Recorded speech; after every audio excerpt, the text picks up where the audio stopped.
le gars sur son cheval avec un spray. Ça, c'était moi, ça, New York. Bug Bunny! Bang, bang, bang! Chronique BD! Wow, inspecteur gadget, classique et nouveauté, jeux vidéo, rire et sourire au rendez-vous! Gargamel! Gargamel! Désir et plaisir assurés! Regardez lui! Oh! C'est qui celle-là? On le connaît, lui! Ah, ça me regarde. Ça fait combien de temps que ça joue, là? Oh, t'en vite! Blablabla. Ça, c'est un jingle hyper positif. Ok, salut tout le monde. Cette semaine, je vais vous parler d'une bande dessinée que j'ai croisée souvent dans les bibliothèques de mon école quand j'étais jeune. Tendre banlieue, par un certain Tito. Nom mystérieux s'il en est. Ça, je voyais ça tout le temps passer quand j'étais jeune. Ça me tentait pas de le lire. Eh boy, hein. Puis là, ben, à un moment donné, étant donné que j'ai parlé de toutes les bandes dessinées qui existaient déjà à l'émission, ben, j'étais rendu à... J'étais rendu à Tendre banlieue et j'ai été attiré par le titre Le père de Julien. Parce que c'est mon prénom, fait que c'est ça. Mais ça ne traite pas vraiment de mon père, finalement. En fait, ça traite... Je l'ai lu cet après-midi. Il pleuvait dehors. C'était déprimant. Alors, il y a... c'est un jeune, Julien, je présume, qui, là, il se bat à l'école, puis là, ça va pas bien, tu sais pas pourquoi. Puis là, finalement, t'apprends que c'est parce que son père a perdu sa job. Fait que là, ça le déprime. Puis là, son père, c'est un gros toton, là, ici, là. Il a trouvé une job. Il travaille dans l'imprimerie, puis là, l'imprimerie a fermé. Puis là, il reste à la maison, puis il est déprimé. Fait que là, ça affecte son fils. Puis là, ben, à la fin, il se trouve une job. Aïe, aïe, man. Tu dis la Alors, fin? Hein? Tu nous dis la fin? Ouais, à la fin, il se trouve une job. Vous n'avez pas à le lire, Ah bah non, essentiellement. je vais pas le lire. Mais si vous êtes intéressé, il y a 20 autres albums de Tendre banlieue. Alors, j'ai un descriptif de qu'est-ce que c'est Tendre banlieue. C'est une série de bandes dessinées créée en 1982 par Tito pour le magazine jeunesse Okapi, dans lequel elle sera prépubliée avant de sortir en album l'année suivante aux éditions Casterman. C'est une série qui suit... la particularité de la série, c'est qu'on suit toujours des adolescents différents dans chaque album. Ce qui fait qu'on peut pas s'attacher à aucun d'eux, parce que sinon, on y arriverait...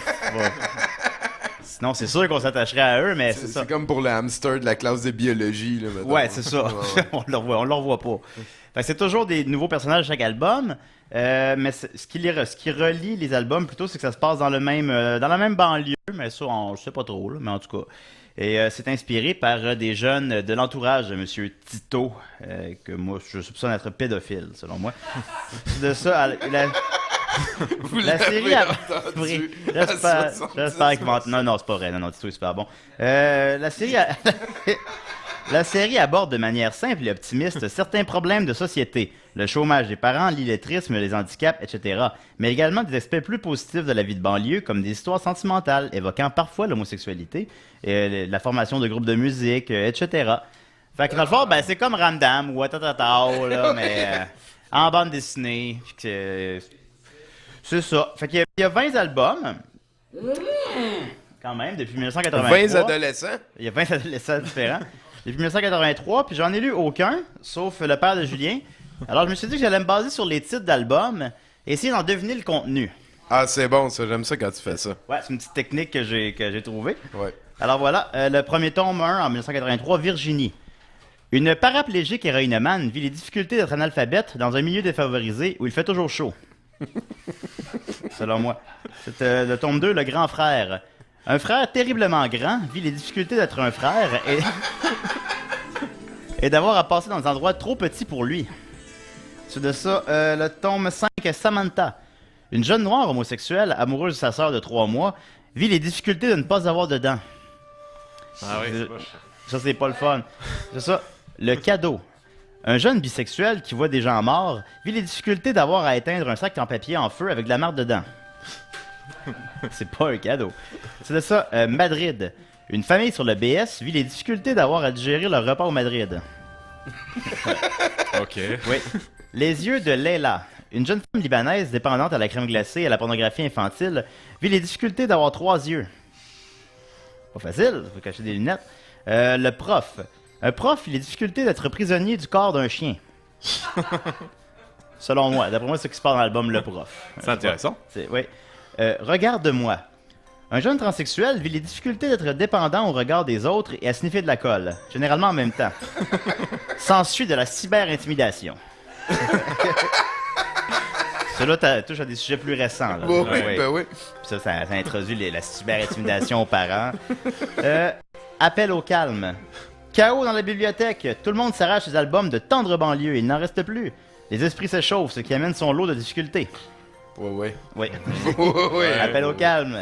C'est ça. Secret de famille. Une famille a un lourd secret rempli de difficultés. Elle existe uniquement dans l'imagination d'un cheval. Alors voilà, c'était Tendre banlieue par Tito. Tome 13, Le père de Julien. Vous pouvez le trouver à la grande bibliothèque. C'est gratuit. Allez à la bibliothèque. C'est près de chez vous. On y trouve plein d'albums. Ben peut-être que si, mettons, tu fais un appel au Tendre banlieue, ça va devenir comme le Tendre banlieue, qu'il y a comme le chaos dans la bibliothèque parce que tout le Oui, monde... si tout le monde y va en même temps. Mais il y a 20 albums, là. On peut les partager. On peut les partager. Ça t'a pris combien de temps à lire celui-là? Ça m'a pris une bonne demi-heure, mais j'ai pris une pause au milieu. En fait, j'ai pris 2 pauses. Ça a pris une demi-heure, puis c'était relativement prenant, là, mais c'est lettre. Ben, me semble... Les dessins sont lettres. Si tu fais de la BD, tu peux mettre un oiseau qui parle, qui est assis sur l'oreille de quelqu'un. Mais pas dans un univers réaliste de banlieue. Oh, par et de exemple. Ramdam, de Watatata. De Ramdam, là, ouais, exactement. Ben, merci beaucoup, Julien Bernatchez. Un plaisir. Très concis, sur 10. Sur 10, 13. 13. C'est le tome 13. Exactement, c'est Ouais. sûr et certain. C'est ça. Là, notre Ils vont juste en tech s'en s'améliorant. revient. Merci Dieu, on va